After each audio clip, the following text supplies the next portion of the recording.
IPO corner में आज हम चर्चा करेंगे जेएसडब्ल्यू इंफ्रा के आईपीओ की। 13 साल के बाद जेएसडब्ल्यू की ग्रुप की तरफ से कोई आईपीओ आया है और जेएसडब्ल्यू इंफ्रा का आईपीओ 25 से 27 सितंबर तक खुला रहेगा। आज ये खुला है और आपके पास 27 सितंबर तक मौका होगा इसमें पैसे लगाने का। आईपीओ साइज की बात करें तो 2800 करोड़ रुपए का ये आईपीओ है और 113 से 119 का ये प्राइस बैंड है। अच्छी चीज ये है कि इसमें कोई भी ओएफएस का पार्ट नहीं है, पूरा का पूरा ये फ्रेश इशू है। 2800 करोड़ का लॉट साइज है, 126 शेयर और इस लॉट साइज के हिसाब से अगर आप तुलना करेंगे तो 14,998 रुपए ये न्यूनतम धनराशि है जिससे कि आप इस आईपीओ में निवेश कर सकते हैं। 13 साल में पहला आईपीओ है, कोई ऑफर फॉर सेल नहीं है। संजन जिंदल फैमिली और ट्रस्ट की इसमें करीब करीब 90-91% के आसपास की हिस्सेदारी है और 2010 में जेएसडब्ल्यू ग्रुप ने एनर्जी कारोबार को लिस्ट कराया था। एक बार जेएसडब्ल्यू इंफ्रा को आप जान लीजिए कि कंपनी ये करती क्या है, उसके बाद इस आईपीओ पर हम व्यू भी लेंगे। FY22 की अगर बात करें तो कार्गो हैंडलिंग के लिहाज से दूसरा सबसे बड़ा ये पोर्ट ऑपरेटर है। कार्गो हैंडलिंग क्षमता सालाना करीब करीब 16 करोड़ टन की है। FY20 से अब तक वॉल्यूम में 40% की शानदार ग्रोथ हमने देखी है और 2002 में कंपनी ने मोर्मुगांव पोर्ट ट्रस्ट खरीदकर कारोबार शुरू किया था, यानी कि कारोबार करते हुए कंपनी को करीब करीब 21 साल के आसपास का समय हो गया है। तो निश्चित तौर पर कंपनी अपने कारोबार को बढ़ा रही है, थोड़ा सा डाइवर्सिफाई भी कर रही है। परसेंटेज बहुत ही शानदार है और आईपीओ साइज भी ठीक ठाक है। अगर हम पैसे खर्च कहां पर होंगे जरा ये आपको बता दें तो 880 करोड़ रुपए कर चुकाने पर इस्तेमाल करेगी और जयगढ़ पोर्ट के विस्तार पर 1029 करोड़ रुपए का खर्च होगा।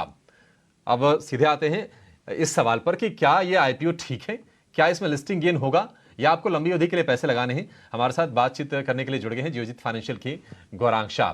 गौरांग सर, बहुत शुक्रिया आपका समय देने के लिए, स्वागत है टी9 स्वदेश पर।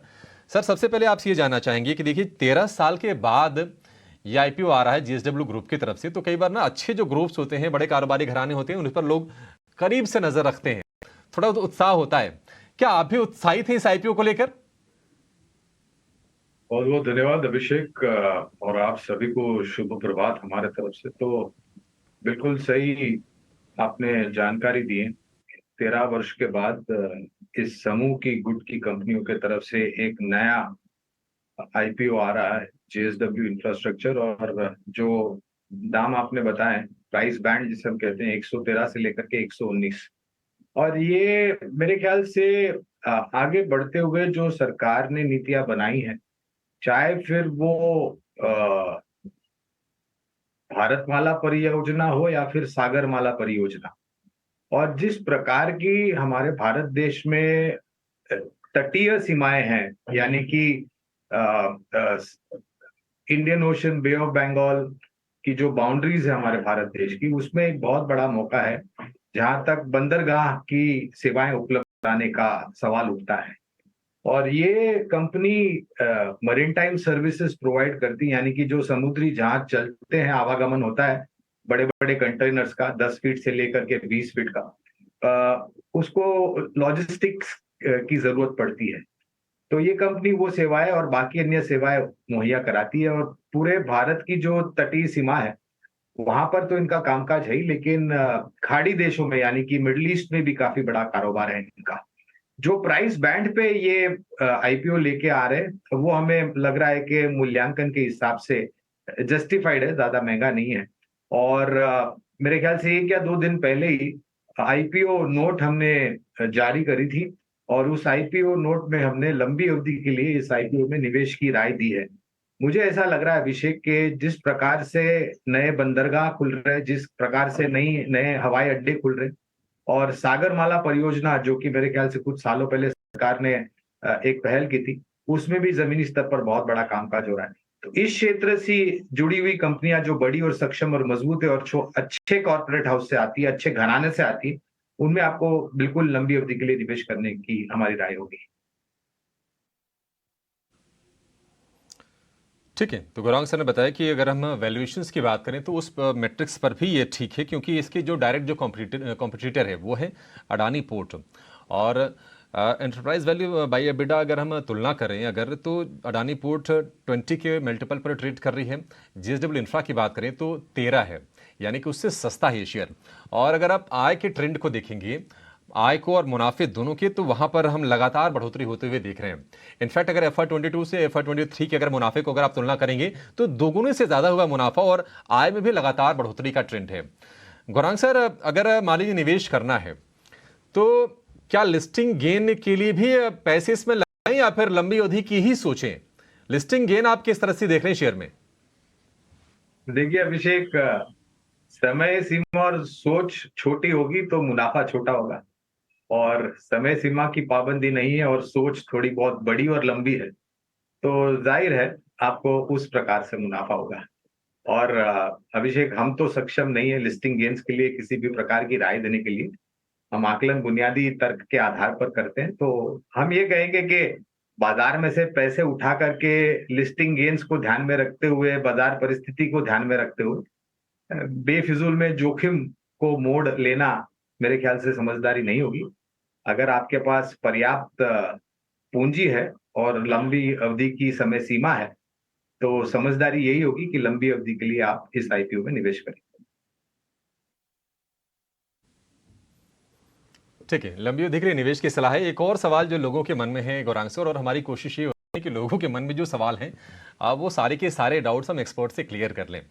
आप जरा बताएं, आपने बताया कि वैल्यूएशन ठीक है, लंबी अवधि के लिए लगाने हैं, और निश्चित तौर पर जिस तरह से देश में इकोनॉमिक एक्टिविटी चल रही है तो ये सारी जो कंपनीज हैं, पोर्ट ऑपरेटर हैं, उनको फायदा तो होता है, तो कारोबार को लेकर कोई शक नहीं है। कोई रिस्क एसोसिएटेड है? अगर हम कंपनी स्पेसिफिक अगर बात करें तो आपको लगता है कि कोई ऐसी चिंता भी है जिसको अपने जहन में रखना चाहिए निवेश करते वक्त? नेचुरल डिजास्टर एक बहुत बड़ी मुसीबत होती है जहां पर आप तटीय सीमाओं पर काम करते हैं और इस प्रकार की सुविधाएं मुहैया कराती है। और जिस प्रकार से ग्लोबल वार्मिंग और पर्यावरण को लेकर के हामी पहुंचती है पोर्ट ऑपरेटर्स को, क्योंकि आप 10 से 20 फीट के कंटेनर आप हैंडल करते हैं, उनका वजन बहुत होता है, और जब सामान से लदा हुआ होता है कंटेनर तो उसका वजन मेरे ख्याल से 2 या 3 गुना बढ़ जाता है। और इस प्रकार के भारी भरकम कंटेनर्स वजन वाले को करने के लिए क्रेन्स का इस्तेमाल करना पड़ता है, समुद्री जहाज पर उस कंटेनर को चढ़ाने के लिए, उतारने के लिए, और वो काफी हाइट पे होती है।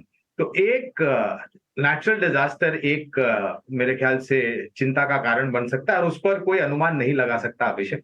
ये कुदरती चीज होती है, तो जब भी इस प्रकार की चीजें होती है और उसी जगह पर जहां पर इनके ऑपरेशंस हैं, वहां पर अगर बहुत बड़ा हादसा होता है कुदरती प्रकोप को लेकर के, तो एक ये है। दूसरा है जियोपॉलिटिकल सिचुएशन, ये भी कोई अंदाजा नहीं लगा सकता है।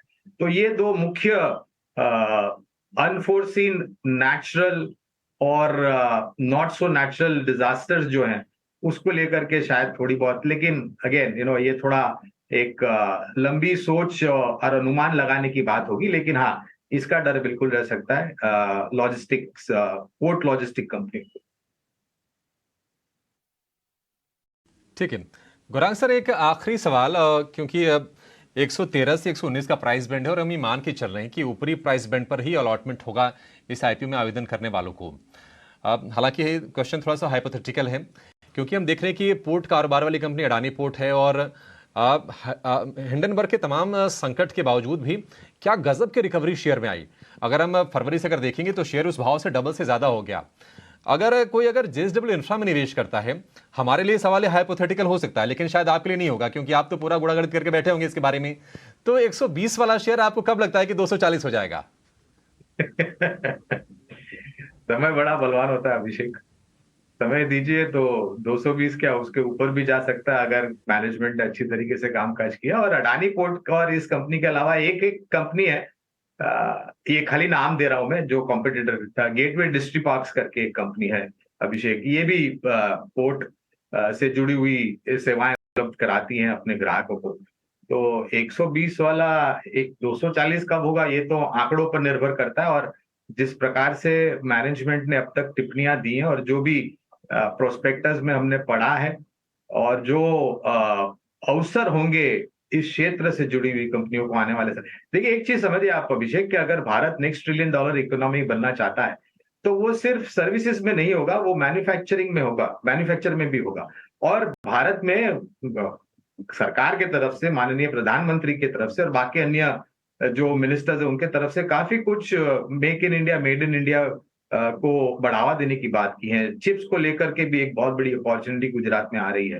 तो अगर आप नजरिया लंबी अवधि का रखते हैं और इस कंपनी ने उतने ही सहयोग से कामकाज किया और काफी बड़ा हिस्सा बनती है, तो जाहिर है 240 तो क्या, शायद उसके ऊपर भी जा सकता है, लेकिन ये नतीजों और समय सीमा पर निर्भर होता है।